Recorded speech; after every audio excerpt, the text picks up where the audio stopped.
Welcome to another session of our FDP on gender sensitization and gender equality. I see around 20 participants. Usually we start when the number has touched 20, and we let the others join on the way.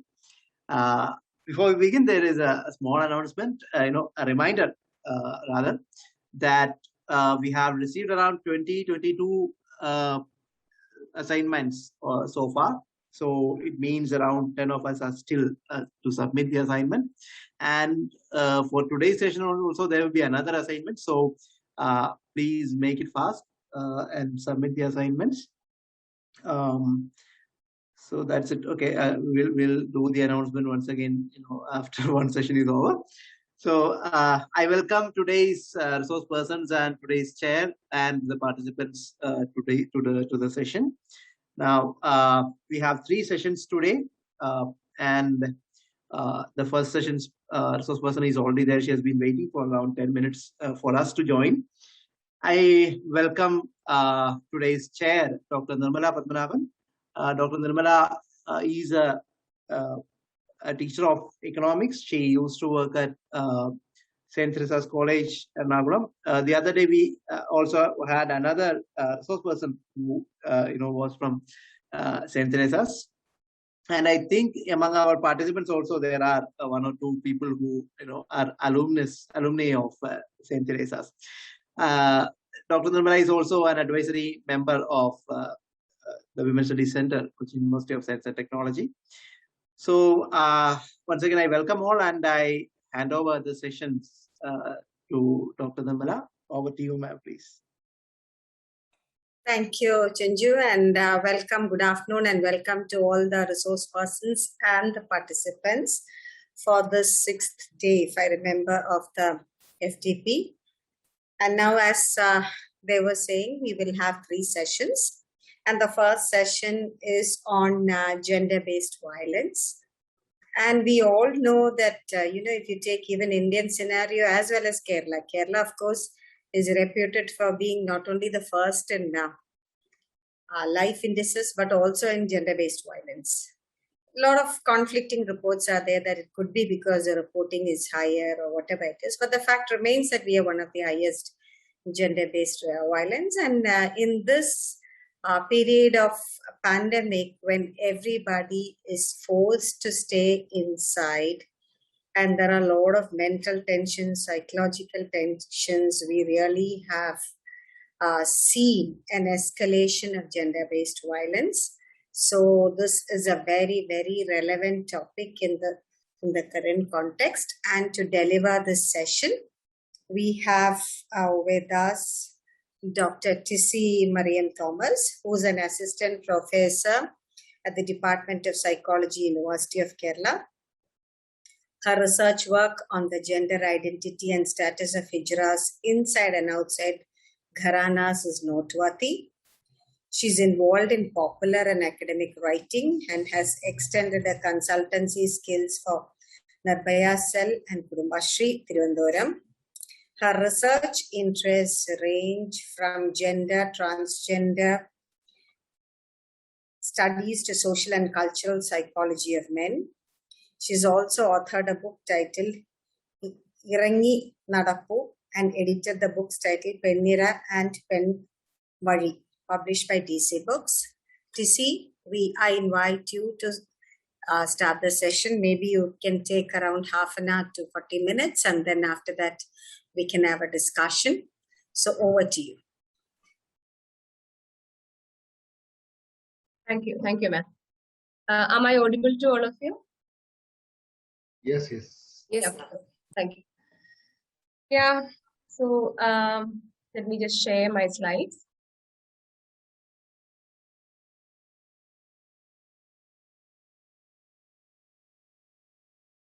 Okay.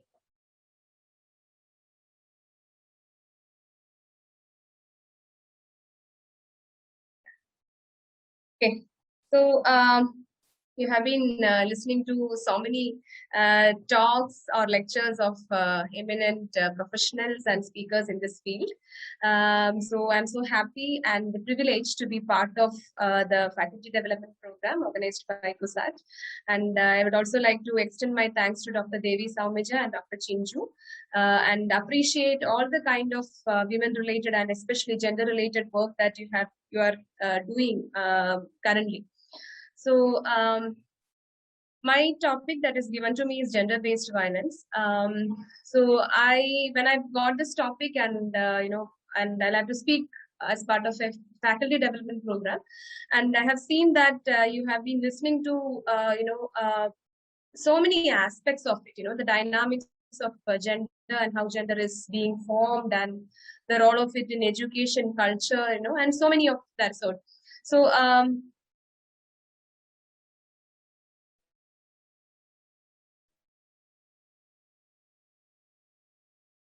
instead of factory perspective in terms of gender-based learning around us, as Dr. Nirmali pointed out, I thought of maybe shifting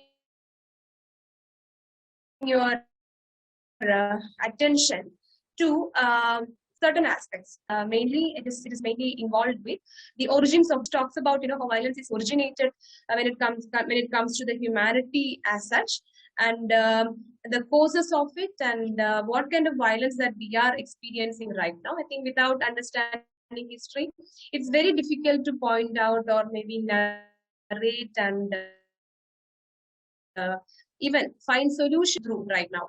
And the second aspect is the types and forms of gender-based violence, and which will be, you'll be getting a Mentimeter activity for you to do, and some of the consequences. Okay, what's going to happen to people or maybe to the entire humanity if gender-based violence would go on for a long time, or maybe whatever that we are all experiencing or that we are being part of.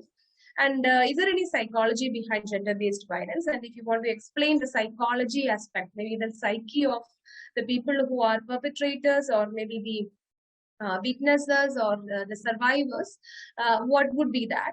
And how do we prevent from a personal, political, legal, or maybe social point of view? And what are the interventions that we can do? And I also have a video for you, and I hope that Dr. Chinju is aware about it, and we'll have a discussion and we'll end the session. So that's the plan.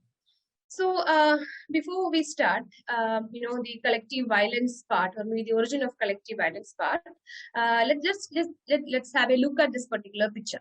So we can see that it's a circle, and there is a there is a section for men, and there is also a section for women. So when we talk about gender, as a person who have done some kind of work in terms of LGBTQI and transgender mostly, I mean, the literature availability of the literature on LGBTQI is not as great as that of women when it comes to gender. So the pictures and maybe some of the words or some of the studies that I'll be quoting might be more of women related, but I mean also in terms of LGBTQI. Okay, I hope you understood. So when we look at gender as a perspective, or maybe gender as a category, or gender as a social construct, I would like you people to understand it from a broader category or classification way. So we have caste, we have religion, we have so many other kind of, maybe let's say language, geography, cultural difference. We have so many differences, we have so many classifications. And even though we all belong to Homo sapiens, the broader species, we have been brought into, or we have been divided into very small categories. So as, when these subcategories are, getting more and more and more, the discrimination, the stereotypes, or maybe the decisions that we will have to take also would be getting much more complicated. So when it comes to gender, the same thing is applicable as well. So let's look at how the the violence as such has been formed. So I think maybe we may have to just go back to the history classes that we had in school or colleges. So how actually, the violence has been originated historically. And when we look at the archaeological support or maybe the archaeological data, we could see that the origin of violence is very broadly, I'm just giving you a very broad perspective into, four different aspects. Okay, the first one is prehistoric humans. As we are aware, the only data that is available in terms of prehistory is in terms of cannibalism. Okay, where humans would be eating humans, which means that the same species would be eating the same species. So the question here is that, did the eaters and the eaten belong to the same community? So did we have anything called, community life as such during prehistoric times, and whether the same, people in the similar community have been eaten? Okay, so this question is unanswered. The second one is that when, people move on, during the time, when 12,000 years, okay, after prehistoric times, so in 12,000 years, we can see that the collective violence was still absent. Okay, the collective violence was still absent, but archaeology being used, which are sharp, which could be used for some kind of violence, and they have also found out, skulls and some other remainings, okay, which had some kind of injury. So that indicates that some kind of violence was existing. So there was also a period when the collective killing each other, or people were, becoming violent in terms of something else. It could be something else which is not very clear. So the question here is in terms of, was the individual a member of the victim's community or an outsider? So if every historic human is killing another human, individually, why are they doing so, and what is it for? So this needs to be understood. So, where would be the category? Where would be the classification? Are they belonging to the same group, or are they belonging to the different group? This question is also not completely answered when it comes to archaeological data. And the third era, we can say that,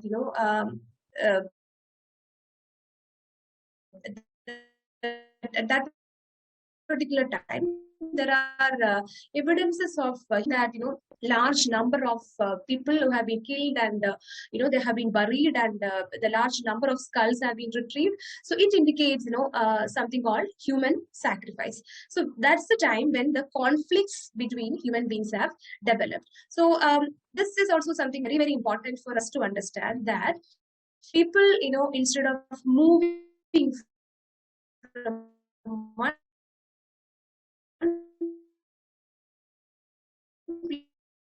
place to another, like settling down.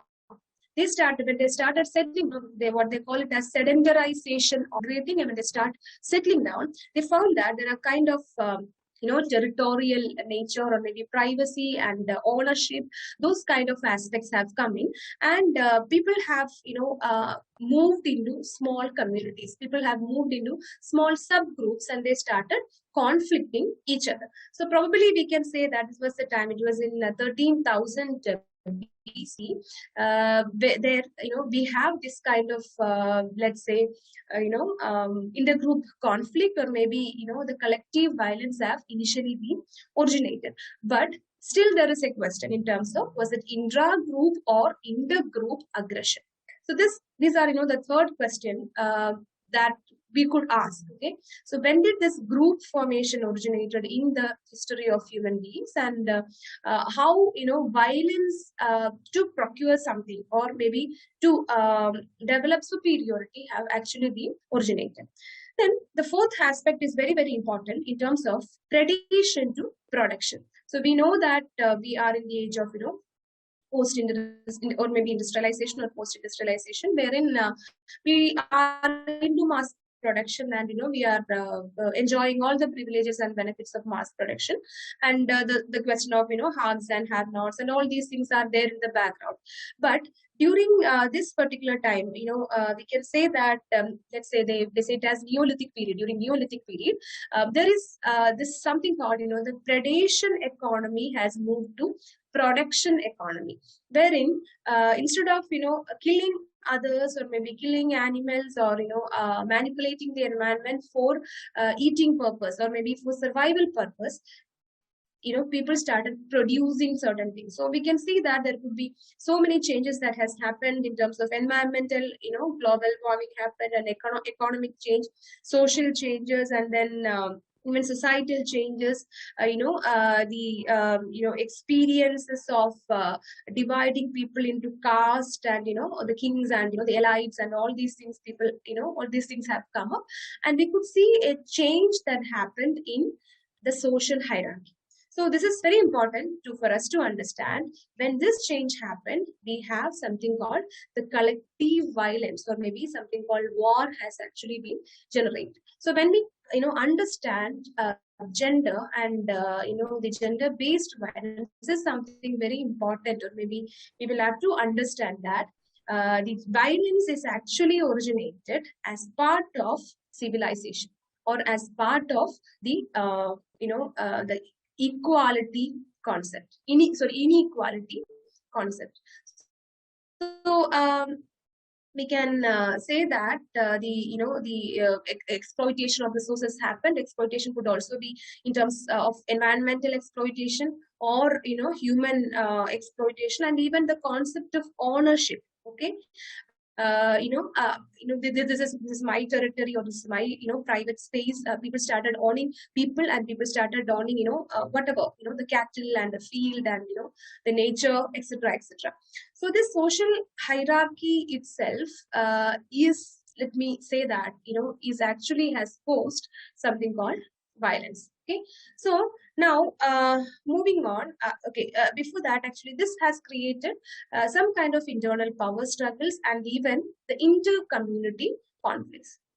So what we have to understand is that violence is not inscribed in our genes. So just to clarify, it says that masculine stereotypes, or maybe the males are supposed to be aggressive, or the males are supposed to be like, they have to own the genes, or maybe so they have to own the weapons. Okay, that is there in their genes, but women are supposed to be the victims. Okay, this concept is not actually a genetic one.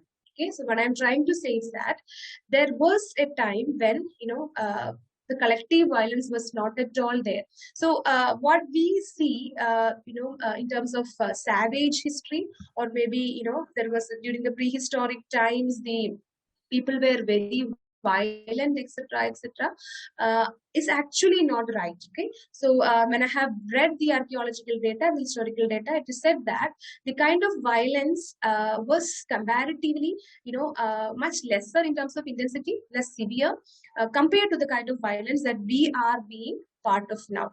Okay, so violence is not at all inscribed in our genes, because it is socially passed on to one generation to another, or maybe one one period to another period, and it has definitely its historical and social causes, and the concept of primordial or original violence was a myth.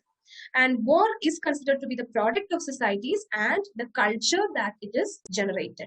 So when faced with crisis, a community's resilience, this is a very important for us to understand that it depends on cooperation and mutual support, and not at all individualism and competition. Okay, so if we want to survive as a group or as a community, we need to cooperate and support each other, and not being individualistic and compete with each other. Okay, now there is this guy called Anatole Rappaport, and who has come up with this book called The Origins of Violence. If possible, maybe if you could get this book, it's a good read for us to understand the origins of violence and the approaches to the study of conflict. And he is actually arguing that the source of modern violence, including all kinds of violence, is should be understood as an imbalance between a lag in the system of values inherited from the past and the structure of science and technology that awaits no revision of values to move ahead. Okay, so this is very, maybe I consider it as a very revelation for us to understand in the context of gender-based violence, is that we had inherited a system of violence for, which has been given to us. At the same time, we have science and technology, which is much advanced, much developed. This science and technology is not revisiting or revising or rewriting the cultural values that we have, we are owning them. Okay, so that's why it says that, okay, people who are educated, people who are, what do you say, so-called cultured or civilized, are still holding the very old traditional gender values. Okay, so this is something we have to understand as a very larger phenomenon, or maybe collective phenomenon. This has been observed historically in the development of human species. So the solution would be the study of war and peace should be considered as a science, just like biology, or maybe we could include it as a political science, or maybe a social science, etc. And we should have empirical ways of understanding, experimentation, etc. And instead of going for a theory of peace, we should have a methodology of conflict and its resolution. So how conflict is being formed and how it can be resolved should be scientifically studied, because science and technology, only with the help of science and technology, we could, revisit the whole idea of value system, which are actually outdated. Okay, so some of the suggestions that Anatole Rappaport has given in terms of how we can deal with the gender-based violence or any kind of violence is that mediation, education, applying the results of scientific research, even military strategy, and from a broader sense, international development. So we might need to spend a lot of time and a lot of energy, etc., on this kind of conflict resolution strategies. Now, when it comes to gender-based violence, I hope that other speakers also might have touched upon how gender is being the gender values have been, or maybe the gender roles have been structured, etc. So I'm just quickly going into that. So patriarchal values, patriarchy was considered as an early pattern of military societies, okay, wherein rape itself is considered as a weapon. Okay, so if you look at some of the old drama stories, or maybe the war stories, etc., rape was it was a very sharp, or maybe it's a very strong weapon as that of any other weapon that is being used in the war. Okay, so if the raping, or maybe raping the other women, like maybe the women in the other country, the opponent country, etc., is considered to be something used as a very strong what do you say, ownership, okay, of getting owning those women in that particular country as well. And even the idea of the Judeo-Christian values, Greek legal, cultural ideologies, and even the common law legal code, I'm talking from a very Western perspective, also supported the idea of the natural aspect of patriarchy. And even male domination and male superiority is considered as something very natural. So violence towards women is a very natural expression, so everything is natural, right? So male should be dominant and female should be submissive, and that is natural. So historically and legally, and we considered or we appreciated, we accepted the idea of patriarchal imbalance. So, we know that as part of our colonial, culture, and rest of the post-colonial, IBC, etc., whatever the education, the kind of work culture that we are having, the family structure, all these things have its own connection with something called the Western historical aspect of how how gender-based violence is also imbibed into all these social systems. So therefore, something very important to remember also is that even though all these things were happening, the 18th century cultural paradigm of liberalism rejected male dominance, lessened the manifestation of patriarchy, but they have allowed the violence towards women to stay. Okay, so without removing the cultural memory of GBV, gender-based violence, the violence was continued, but the kind of reformation was questioning the male dominance and patriarchal values, etc. Okay, so something we have so many examples to give, but I thought maybe we'll just have a look at this in Shakespeare's drama, The Taming of the Shrew. The character Kate, she was mourning over, how she is actually, becoming a prey or becoming a victim to her husband, or maybe the male protagonist.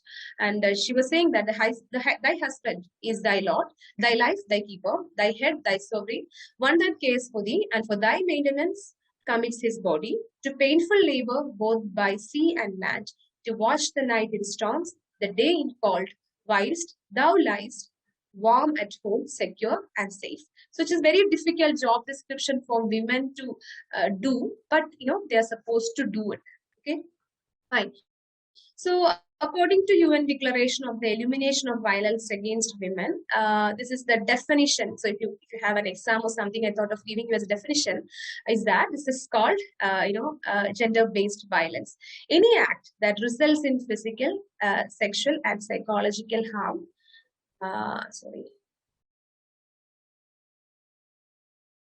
psychological harm or suffering to women, including threats of such acts, coercion or arbitrary deprivation of liberty, whether occurring in public or in private life. So we are familiar with the initial part, but it is also important to see that deprivation of liberty, deprivation of personal freedom, or maybe cognitive freedom, or freedom in any kind of any realm, any dimension, is also considered as a gender-based violence.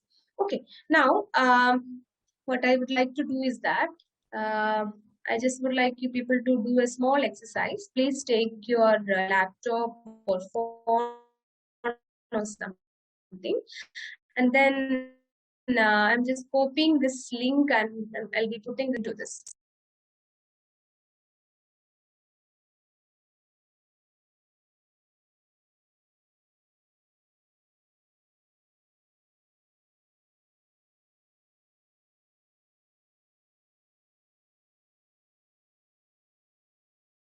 Did you get this? Hello? Yes, it's there in the chat box now. Yeah. All of you please copy this link, and there is a question for you. And can you all answer that question?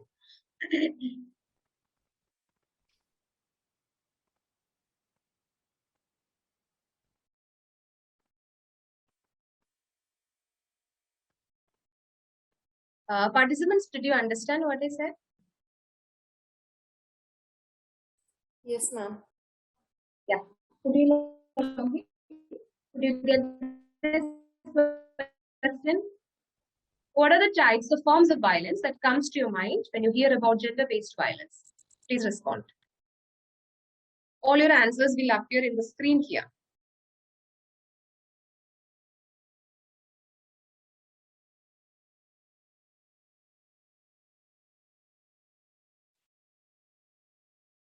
Yeah, good.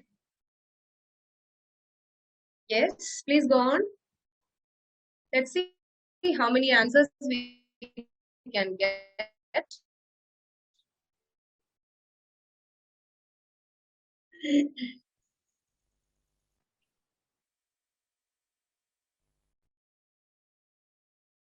We have 35 participants, right? I think we should get more answers.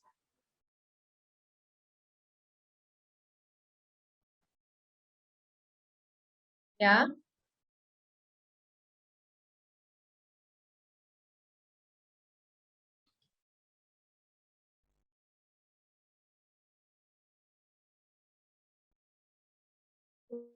Okay.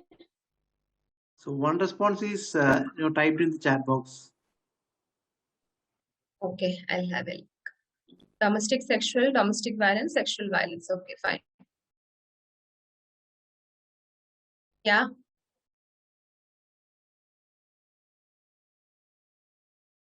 Okay. So are you done? Anything else? We should have more. There are so many types.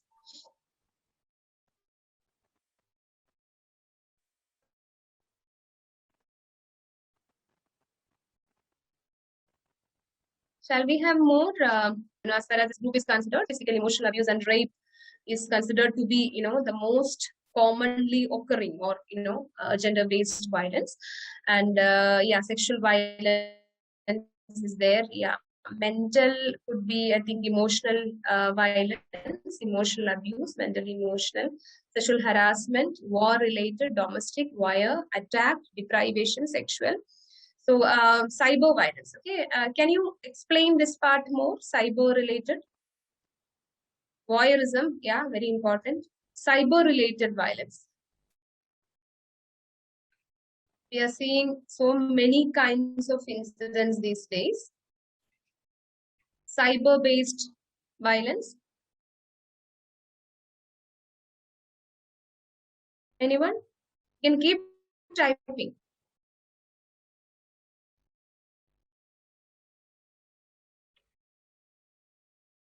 Hello?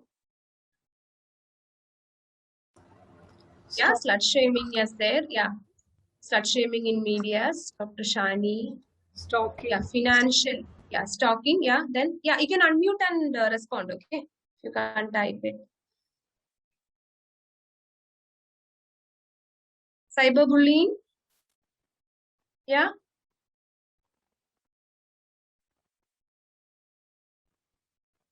Yeah, stalking, yes. Hacking, is hacking part of cyberbullying, cyber violence? Yes, ma'am. Okay. Cyber. Yeah. Anything else that you see in the cyber world? Actually, if we upload some pictures of us, for example, Yeah. especially the women who are in their 30s, I'm in the 30-year-old category. Yeah. So if we put some pictures like shorts or something, they started saying derogatory words and other abusing is there. Exactly. Yeah. Yeah. Okay, fine. I think I'll stop here. So we can see that most of you have written physical or maybe sexual, and even emotional abuse as something very, very commonly occurring. That is something that we could see, isn't it? But we can see that when it comes to workplace, okay, the kind of discrimination that we are having, or when we are traveling in public, transport or public place, or maybe someone is addressing, men and women and LGBTQI community, okay, they use different words, right? The language that we use, for everything, like, body shaming and whatever that, like, it's actually there in, the routine behavior or maybe day-to-day activities of all human beings, okay? Men should be like that, women should be like this, or LGBTQI community. I'm saying like LGBTQI is it's a broad, very broad category, but just to tell it in a very easier and simpler manner, I'm just using that term. So there should be like this. So we can see that this is a long list of forms of gender-based violence, and some of which we have experienced, some of which we have seen, others are experiencing, some of us, some of it we have seen in media, newspaper, etc., etc. Moving on to our content part, and I'm just going to put another link here. This is a question. This is a ranking kind of activity. So please rank your opinion. Okay, the message goes like this. You get the chat, the link in chat. Yes, it is there in the chat now. Okay, thank you. Okay. This is the question. Is violence against women structured in the way gender roles are socialized? You can take you can answer only once, okay? So one person or maybe one ranking has come as totally agree. I think it's given by 2 people. Yeah, shall we have more response quickly, please? To a great extent, okay.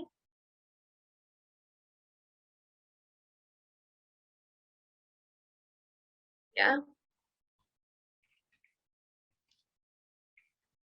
Okay.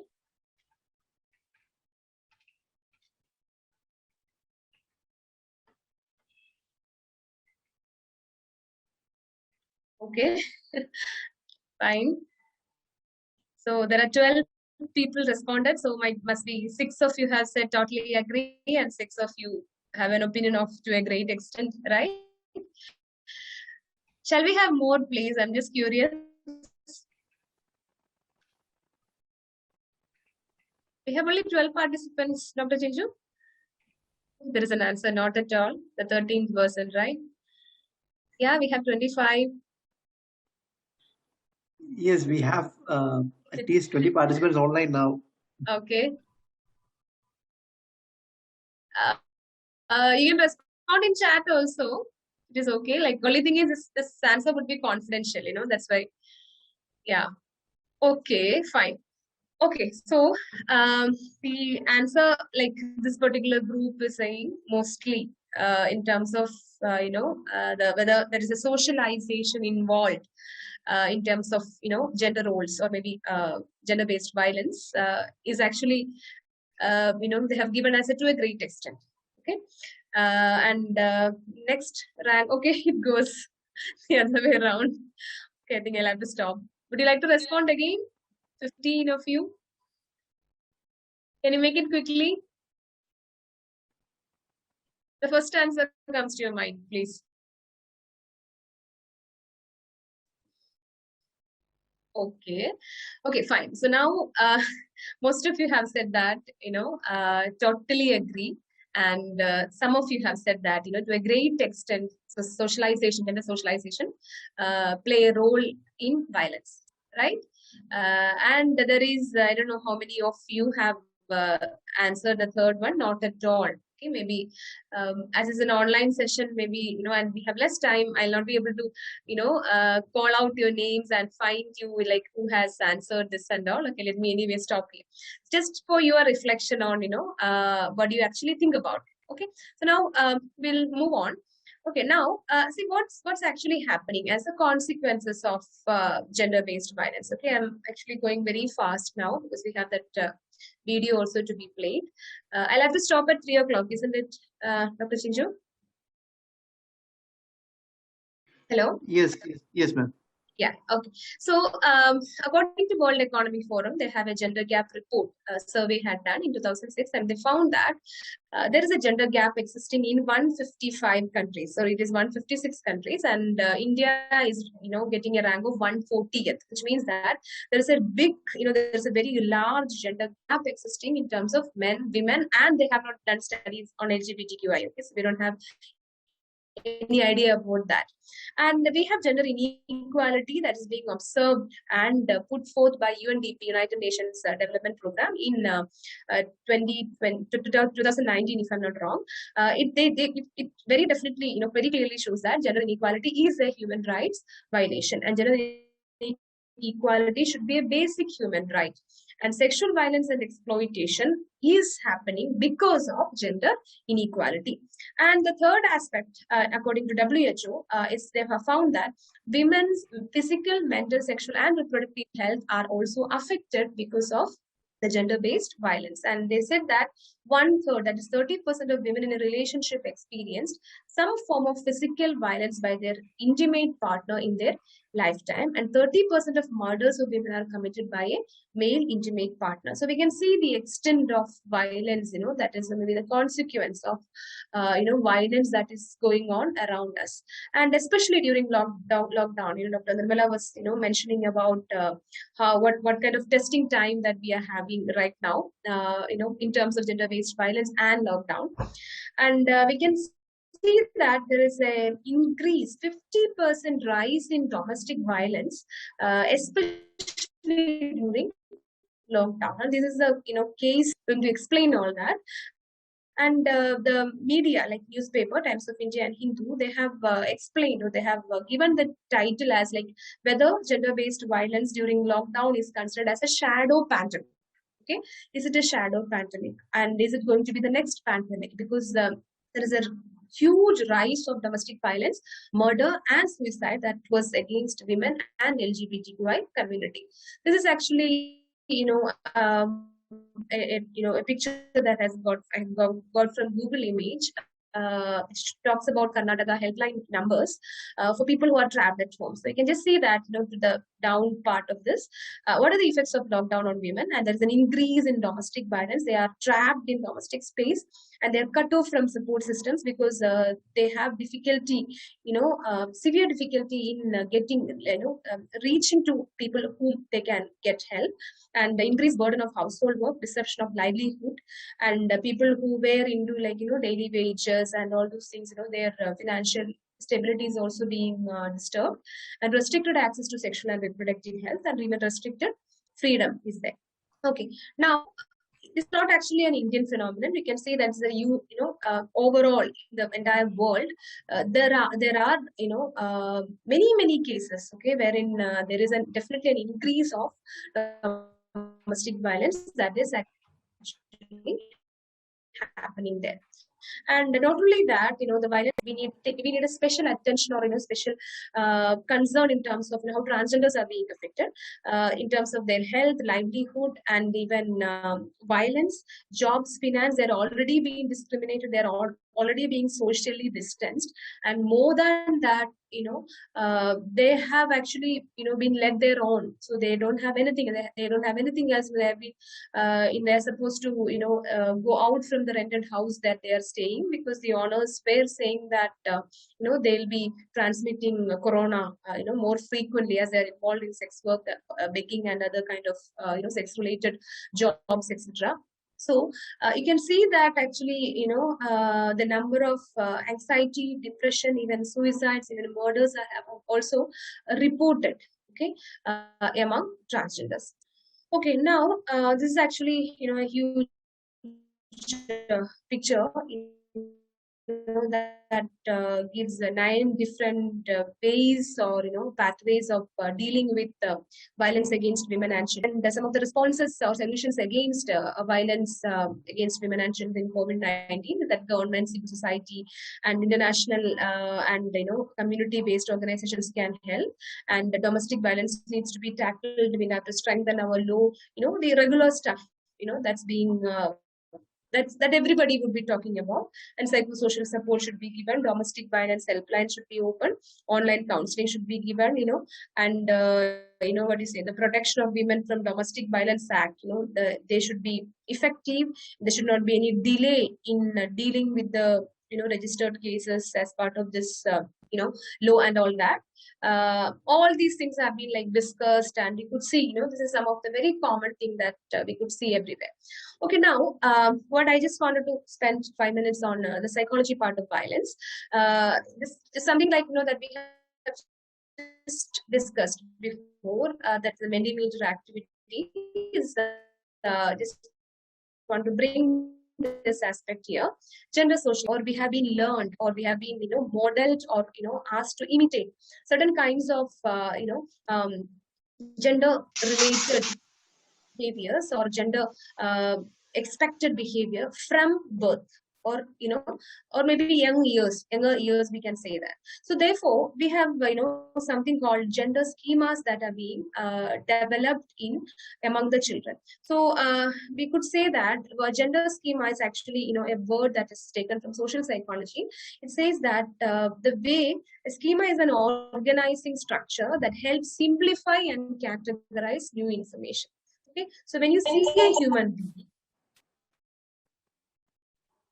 a human being, you don't perceive, you don't understand that person only as a human being. You understand the person as in terms of their gender, the color of their skin, the dress that they wear, maybe sometime we'll be able to predict, we'll be able to guess their caste, religion, occupation, etc., in a geography, which state they are coming from, so we put them into different categories called schemas. So gender schemas is also something called, there are 2 kinds of gender schema: superordinate gender schemas and very more narrow version of schema. Anyway, this gender schema theory is something that helps an young person to understand the gender expected behavior. Okay, so whatever that's being given to them, whatever that's being seen to them, will be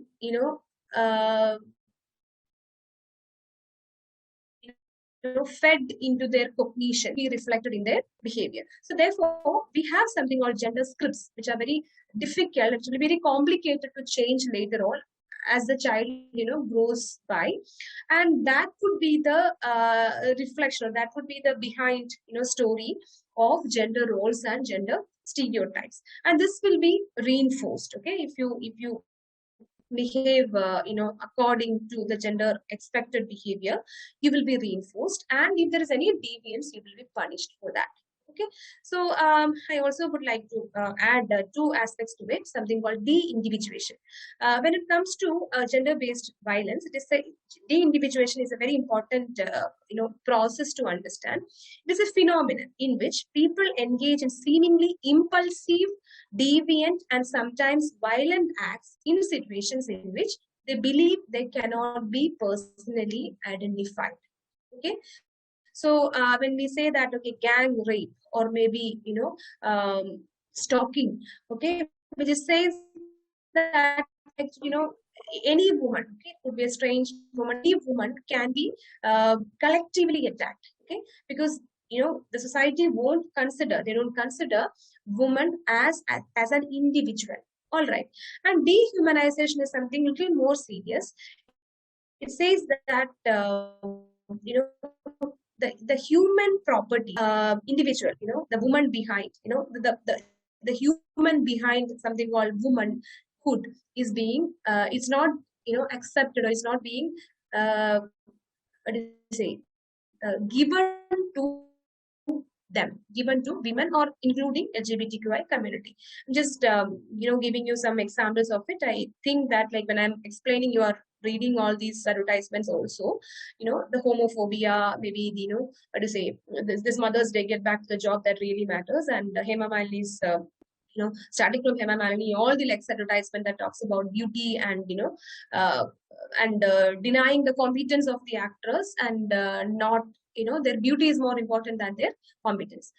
Okay, now, when it comes to dehumanization, how the dehumanization actually working is very important to understand. There is a theory called infrahumanization theory, wherein the women memories, okay, the nostalgia and memories are denied. Okay, the secondary emotions are not considered to be important for the outgroup. Outgroup, I mean women and LGBTQI. In group is so-called males.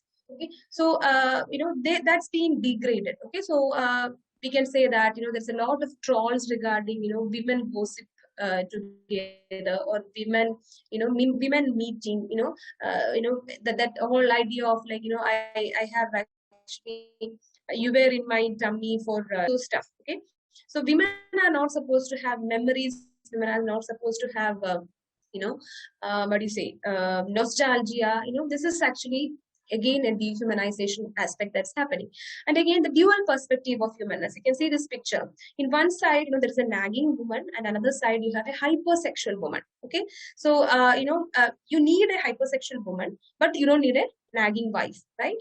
Okay, and the third one is dehumanized perception, wherein it offers a cognitive perspective related to treating others as less than human. Okay, so you can see that warmth is always associated with women, and competence is associated with men. Okay, so therefore a male leader is more accepted than a female leader. And again, mind perception framework considers how people perceive the cognition of others. You can see that women are not supposed to think. Okay, so just see this joke wherein human husbands are for women who can't think for themselves. Okay, women shouldn't be, they shouldn't be thinking entities. Okay, so I'm not comfortable. Maybe the husband is not comfortable, or a male counterpart is not comfortable if the female counterpart is thinking entity. Okay, so therefore the dehumanization aspect is very directly related to gender-based violence, wherein the humanity, humanness, human nature, or human experiences are denied when one group is perceived as less than, which is very obviously happening in GBV. Now, coming from there, something very important for us to look at, okay, apart from all the preventive methods and solutions that I have shown you before, is something called superordinate ball.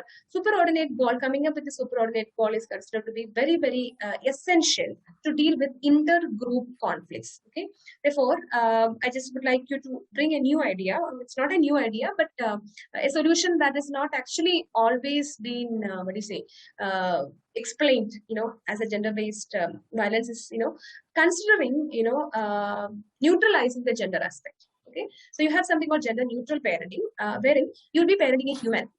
Okay, you are not ascribing any gender roles, or like starting from what do you say, the toys that's being chosen to them and the dress that they wear, or whatever, gender related aspect, that's all being taken out. Instead of that, the child is being considered as a human being than a boy or a girl. Okay, so the idea of they be, okay, so the they be is the concept over there, and which could be understood from the idea of, like, gender creative parenting. And even if you read more about feminist parenting, you will be getting more idea about, like, what do I mean as, bringing a superordinate goal, gender neutrality as a superordinate goal in dealing with it. And second method is actually can be done by the so-called males, I mean the privileged males, and the video that we'll be showing is based on that. It actually involves a lot of personal negotiations and decisions. I think we will be having an assessment based on this.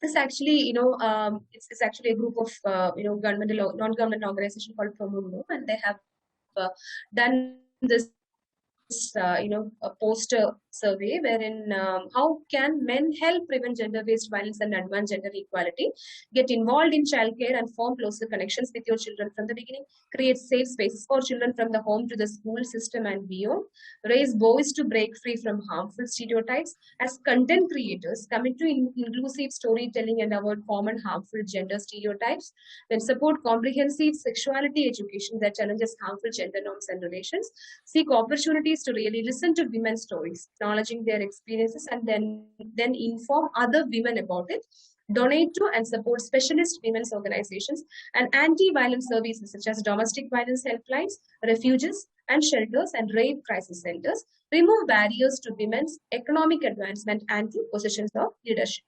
Okay, so this is actually, my take on these two aspects, coming up with a superordinate goal and bring male counterparts very actively in dealing or preventing gender-based violence. Okay. It's going to be my last slide. What are the policy and program responses that we could make, especially during pandemic, in terms of, helping or dealing with gender-based violence. I'll stop here right now. I would like Dr. Chinchu to play the video.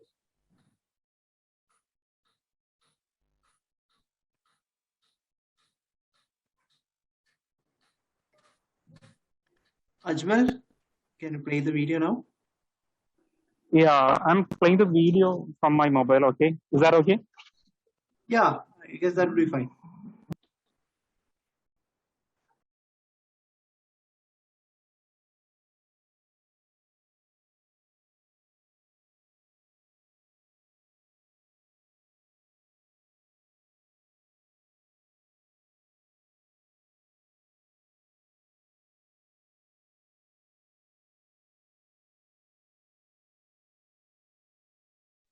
Okay, meanwhile, if participants have any doubts or anything, you can type in chat box.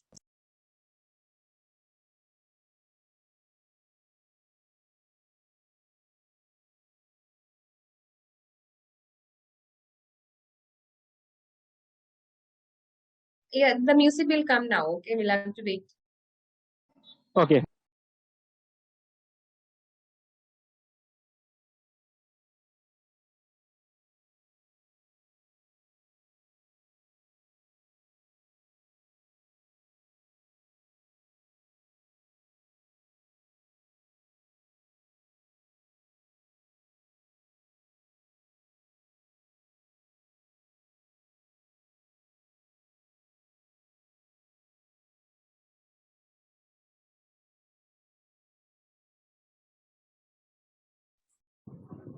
Not audible. Yeah, it's not audible. Sound thing has to be shared, ma'am.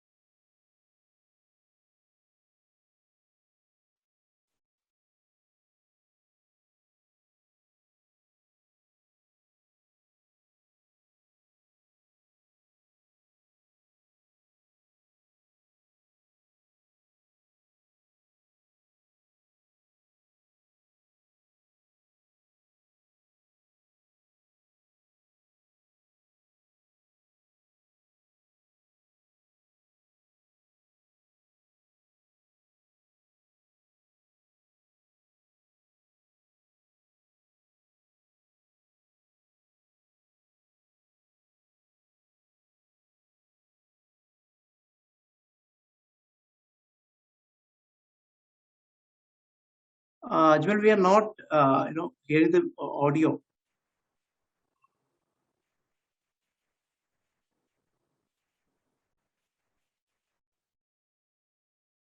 Dr. Chinju, it's okay. The video is with you, so let them watch it later. Okay. It's already 3 o'clock, so maybe. Yeah, right. Shall I copy and paste the questions in chat box related to this, if they have an assessment on this? Yes, ma'am. Also, I'll share the question with the with the group. Yeah, I'll just explain it. So in case if they have any doubts, they can ask right now. Yes, yeah. Okay.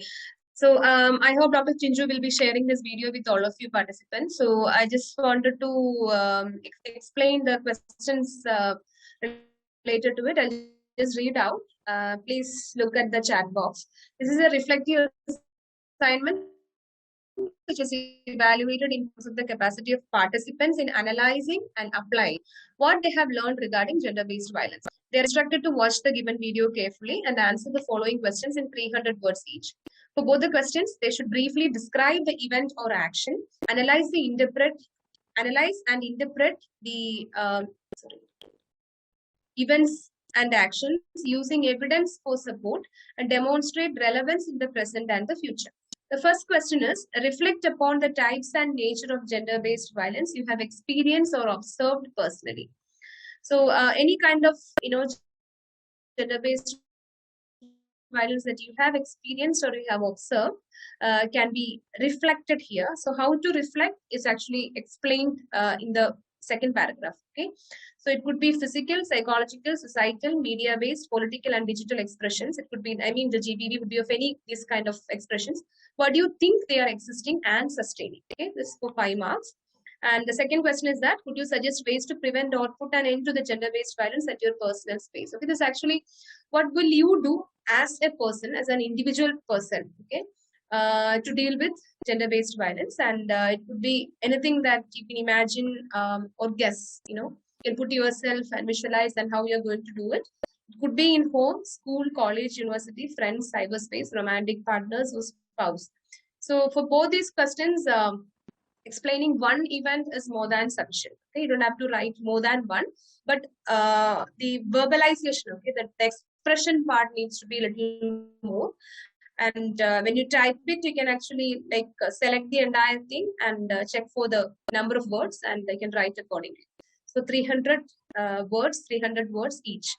Okay, so total 10 marks. Is that clear to all of you? If you have any doubts regarding the presentation and the assessment, you can ask now.